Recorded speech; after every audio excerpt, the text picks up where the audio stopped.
नमस्ते विद्यार्थी मित्रांनो, वर्ग 7वा स्कॉलरशिप विषय गणित एक्झरसाइज 4.2 मधील क्वेश्चन्स आपण या व्हिडिओमध्ये बघणार आहोत. हे सर्व प्रश्न नवनीत पब्लिकेशनच्या पुस्तकातील आहेत. हा एक्झरसाइज बघण्याच्या अगोदर 4.1 अभ्यासा म्हणजे येथील प्रश्न तुम्हाला आणखी सोपे जातील. Question 1. Observe the number line given below and find length RQ minus length PR. आता ही नंबर लाईन बघूयात. आता इथे हे 0 दिलंय. इथं युनिट 1चं नाही, युनिट 2चं डिस्टन्स दिलेलं आहे आणि याच्यामध्ये किती पॉईंट दर्शवलेत? हे 1 2 3 4 5 6 7.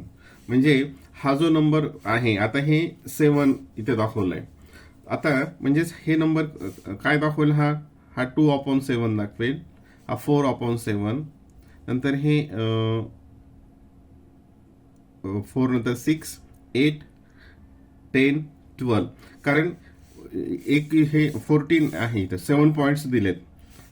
इथे बघा, मग हे आलं 2/7, हे 4/7, हे 6/7, 8/7, 10/7, 12/7 आणि हे 14/7. हे सगळे निगेटिव्ह घेऊयात.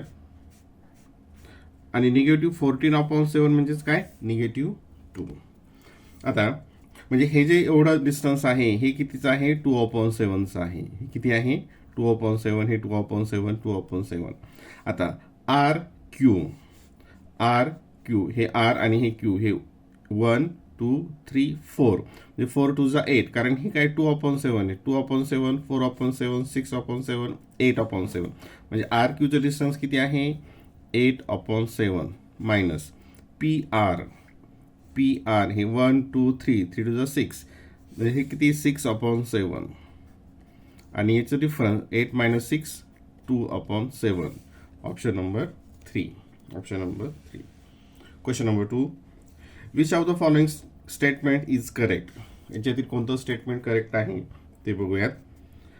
The number positive 5/13 is to the right side of the number 3/11. आता याच्यामध्ये 3/11, आता तुम्ही मागच्या व्हिडिओमध्ये आपण बघितलं होतं की ही नंबर लाईन आहे, ठीक आहे, आणि या नंबर लाईनवर ही राईट साईड आणि ही लेफ्ट साईड, आणि याच्यामध्ये राईट साईडचा नंबर हा मोठा असतो, लेफ्ट साईडचा नंबर हा छोटा असतो. आता याच्यामध्ये मग आता इथे मोठा कोणता आणि छोटा कोणता हे आपल्याला इथं कंपॅरिझन त्याची करावी लागेल आणि कंपॅरिझन करून आपल्याला ते शोधावं लागेल. तर बघूयात. 5/13 आणि 3/11 याच्यामध्ये कोणता मोठा आहे? तर 3 5 हे आलं 55, हे आलं 39. म्हणजे हा कोणता आहे? हा इकडचा मोठा आहे. आणि हा जो मोठा असेल तो कोणत्या साईडला असतो? तो राईट साईडला असतो.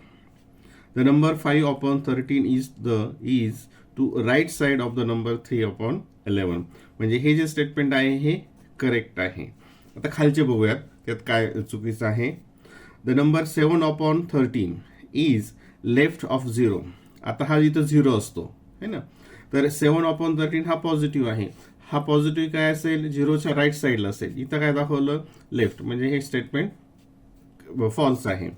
The number negative 4/13 and 2/13 are left of 0. आता हे पण रॉंग. काय आहे? हे निगेटिव्ह असेल हे लेफ्टला असेल, हे जे पॉझिटिव्ह आहे हे राईटला असेल 0च्या. आणि negative 5/13 is right to the number 3/, हे याच्या राईटला नसणार तर ते लेफ्टला असणार आहे. म्हणजे फक्त पहिलं जे स्टेटमेंट आहे ते करेक्ट आहे. Question number 3. आता इथं नंबर लाईन दाखवली आहे आणि इथं 0 नाही, हे तर हे इकडं पॉझिटिव्ह कडे चाललंय, हे इकडं पॉझिटिव्ह आहे. हे 9/7 आहे. म्हणजे हे जे युनिट, हे जे डिस्टन्स आहे हे काय असणार आहे? 1/7 असणार आहे, 1/7. आता इथं आपण मेन्शन करूयात. हे 9/7 म्हणजे हे असेल 10/7, हे असेल 11/7, 12/7, 13/7, हे आहे 14/7 म्हणजेच 7 to the 14. हे 9, हे आहे 8/7 आणि हे आहे 7/7 म्हणजेच 1. आता इथं बघा काय विचारला प्रश्न. Observe the number line given above and find length BD plus length CB minus length AB. अगोदरच्या प्रमाणेच आहे. याच्यातलं डिस्टन्स हे 1/7 आहे, एवढं मात्र नीट लक्षात ठेवा. आता बी अँड डी इथपर्यंत हे 1 2 3 4 5 6 म्हणजे हे किती आलं 6/7 प्लस सी बी हे किती आलं 1/7 मायनस ए बी हे आलं 1/7 हे प्लस 1/7 मायनस 1/7 याचं उत्तर 0 येईल आणि आलं 6/7. आता 6/7 याच्यातलं तर 6/7 कोणतं आहे ऑप्शन ते आपल्याला बघावं लागेल. बी डी 1 2 3 4 5 1 2 3 4 5 6 काय येईल हे 6/7 म्हणजे कोणतं येईल ऑप्शन नंबर 1. ए सी किती येईल हे 1 to 2/7. सी डी हे कमी 1 2 3 4 5 5/7 याप्रमाणे. Question number 4. आता क्वेश्चन नंबर 4 मध्ये बघा, the coordinate of point P on a number line is -3/7. The distance between the point P and Q is 2 unit. Find the coordinate of point Q. आता इथं एक number line आपण यासाठी एक draw करूया म्हणजे ते तुमच्या व्यवस्थित लक्षात येईल. ही नंबर लाईन कितली हा इथे जर क्रॉस झाली ती ठीक आहे, इथं 0 आलं. आणि आता इथं आपण काही डिस्टन्स बघणार नाही म्हणजे त्याचे त्या प्रॉपोर्शनमध्ये काही पॉईंट्स घेणार नाहीत. पॉईंट पी दाखवलेला आहे इथे हा आणि त्याचे कोऑर्डिनेट कोणते आहेत -3/7 हा point P. And point Q, आता पॉईंट क्यू हा या बाजूला आहे का या बाजूला माहीत नाही आपल्याला, या बाजूला आहे की या बाजूला दिलेला आहे ते माहीत नाही.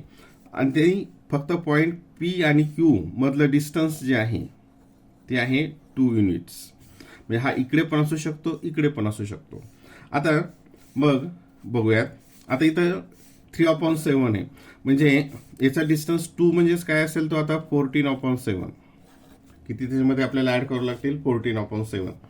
जर इकडं घ्यायचं असेल तर कसं येईल बघा, या बाजूला जर आपल्याला त्याला घ्यायचं असेल तर पहिलं -3/7 प्लस या बाजूनं जर घ्यायचं असेल तर किती येईल ते 14/7 प्लस केलं हे किती येईल 11/7.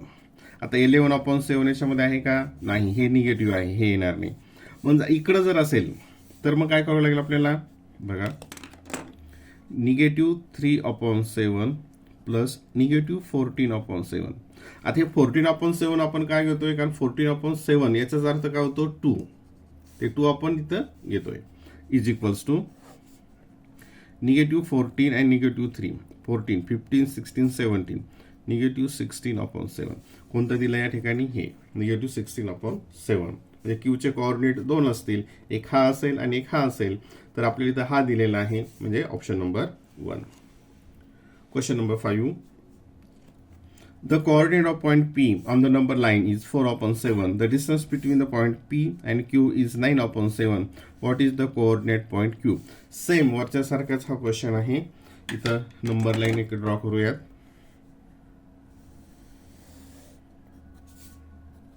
इथं 0 असेल हा.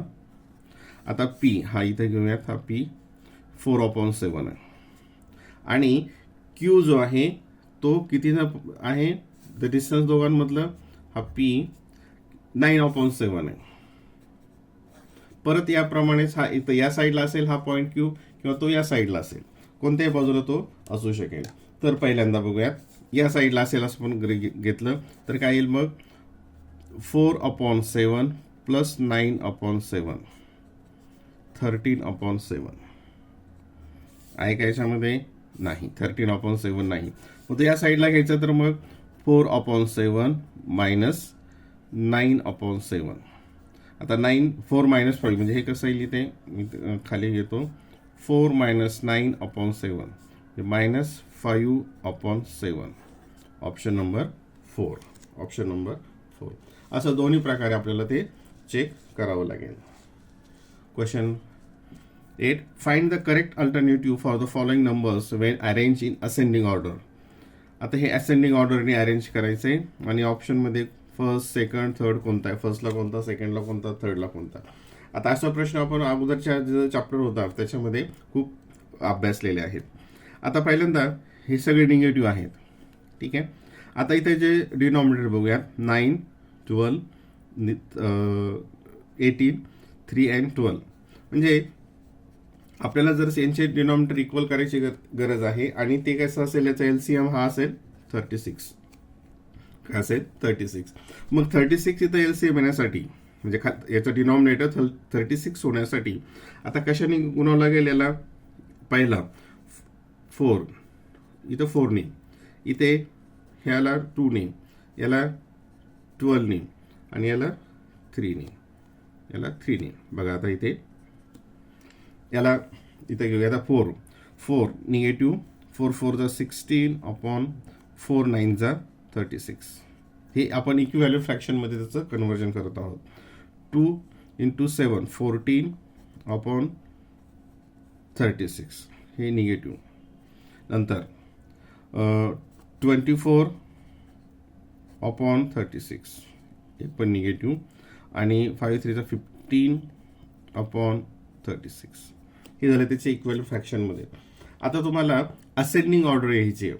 असेंडिंग ऑर्डर म्हणजे अगोदर सगळ्यात लहान, मोठा मोठा मोठा. मग आता याच्या ठिकाणी असेंडिंग ऑर्डर घेत असताना इथे आपल्याला काय करावं लागेल, सगळ्यात स्मॉल. आता इथं जे सगळ्यात तुम्हाला स्मॉल दिसतंय तर तो कोणता दिसतो इथे, हा.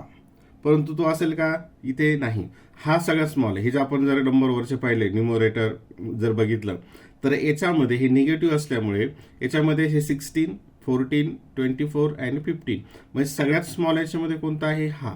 आणि हा म्हणजेच कोणता, निगेटिव्ह हा. म्हणजे 2/3 हा सगळ्यात स्मॉल असेल. ठीक आहे. त्याच्यानंतर हा 16 वाला म्हणजेच कोणता, निगेटिव्ह 4/9. नंतर हा 15 वाला म्हणजेच निगेटिव्ह 5/12. आणि नंतर हा 14 निगेटिव्ह 7/18. आता हे जे निगेटिव्हचं साईन आहे हे न्यूमरेटरला दिलं तरी चालतं आणि डिनॉमिनेटर दिलं तरी चालतं, हे तुम्हाला माहिती आहे. आता ऑप्शन बघूयात. Negative 4/9 is first. Negative 4/9 is first हे रॉंग आहे. 7/-18 will be the second. 7/-18 second नाही. 5/-12 will be third. 5/-12 is third. म्हणजे कोणतं आहे या ठिकाणी, option number 3 is the correct answer. Option number 3 हे त्याचं उत्तर बरोबर आहे.